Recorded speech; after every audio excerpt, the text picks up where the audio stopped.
नमस्कार फ्रेंड्स, कैसे हैं आप सब। आज हम बात करेंगे विटामिन्स और मिनरल सप्लीमेंट्स की। मैंने आमतौर पे देखा है कि सबको एक हेजिटेशन है, एक झिझक है कि नहीं हम इतनी सारी गोलियां नहीं लेंगे, हमको नेचुरली दे दो, हमको खाने में दे दो। तो आप मेरी बात समझिए कि विटामिन्स की नीड आपको जिस तरह से है कुछ ज़्यादा ही है, क्योंकि आपको इंसुलिन रेजिस्टेंस है, आपके कॉर्टिसोल लेवल्स हाई है, इसीलिए आपका वेट गेन हो रहा है। फिर ऊपर से आपको थायराइड की भी प्रॉब्लम हो तो और प्रॉब्लम, पीसीओडी प्रॉब्लम है। इन सारी स्ट्रेसफुल सिचुएशंस में बॉडी का बैलेंस फंक्शन बिगड़ जाता है।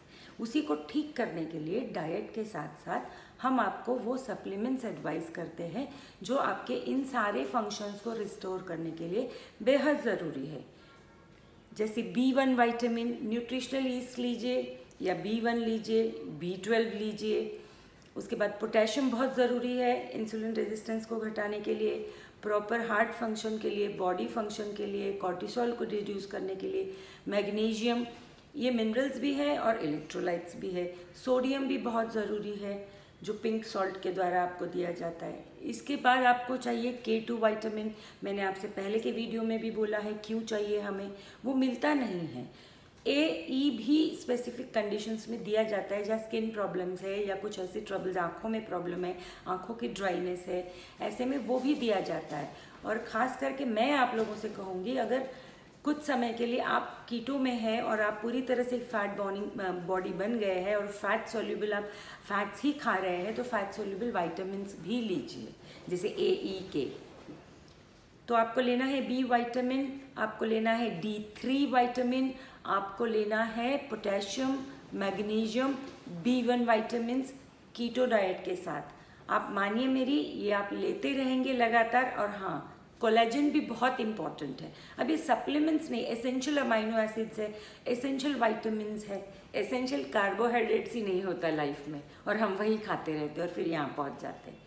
तो प्लीज़ विश्वास रखिए, कोई आप पर बमबारी नहीं की जा रही है, क्योंकि हमको जिस तादाद में ये विटामिन्स चाहिए वो क्या हमारे खानों से मिलते हैं, क्या खाने में प्योरिटी है, या GMO फूड ही खाते हैं, राइट, जिसमें ग्लाइकोफॉस्फेट मतलब जो भी केमिकल फर्टिलाइजर्स डाले जा रहे हैं, उससे क्या होता है कि वो जिन इंसेक्ट्स के लिए डाला जाता है आपके ग्रेन्स में, वो अमाइनो एसिड्स बनाना बंद कर देता है। तो वो वही खाना आप खाओगे तो क्या आपके अंदर अमाइनो एसिड्स बनेंगे? एसेंशियल अमाइनो एसिड्स होते हैं ना, ये बिल्डिंग ब्लॉक्स है बॉडी के, तो ये ज़रूरी है, इसलिए आपको एडवाइस किए जाते हैं। तो ये 7 विटामिन्स आप पक्का ध्यान में रखिए और लीजिए। क्या है वो? B1, potassium, magnesium, calcium, D, K2, ये आपको लेने ही लेने हैं। और विटामिन A भी मैं कहती हूँ कि आप लेते रहिए और आप देखिए कितना फ़र्क पड़ता है। जो इंसुलिन रेजिस्टेंस के बहुत जैसे सिम्टम्स होते हैं ना, ब्लड शुगर लेवल जब स्टेबल नहीं होते, तो वेट का प्रॉब्लम हो जाता है, डाइजेशन का प्रॉब्लम हो जाता है, काफ़ी सारी प्रॉब्लम्स हो जाती है। तो आपके खानों में आप नहीं ले सकते। फॉर एग्जांपल पोटेशियम 4700 मिलीग्राम्स लगता है, आप कैसे गिनोगे बताइए कि मैंने इतना खाना खाया तो इसमें से इतना पोटेशियम मुझे मिलेगा? नहीं बता पाएंगे ना।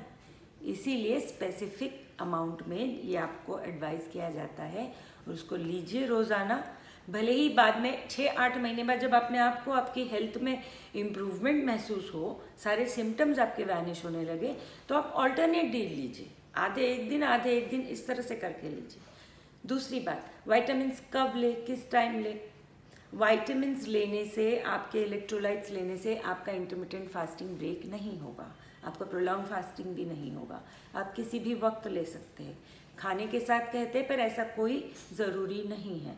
आप किसी भी स्थिति में अपनी फास्टिंग स्टेट में भी अपने essential B vitamins, potassium, magnesium, calcium, D अपना आप लीजिए।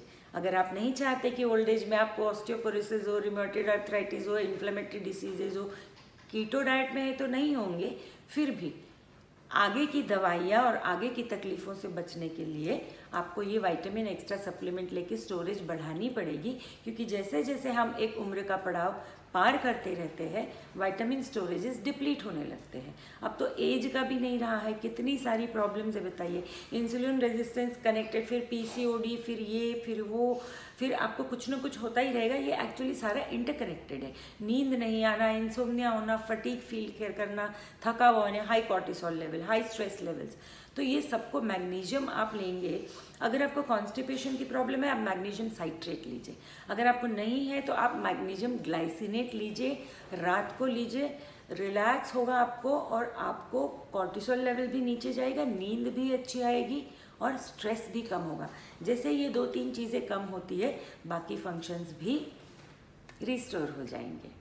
आज के लिए इतना ही, मिलते हैं अगले वीडियो में। नमस्कार।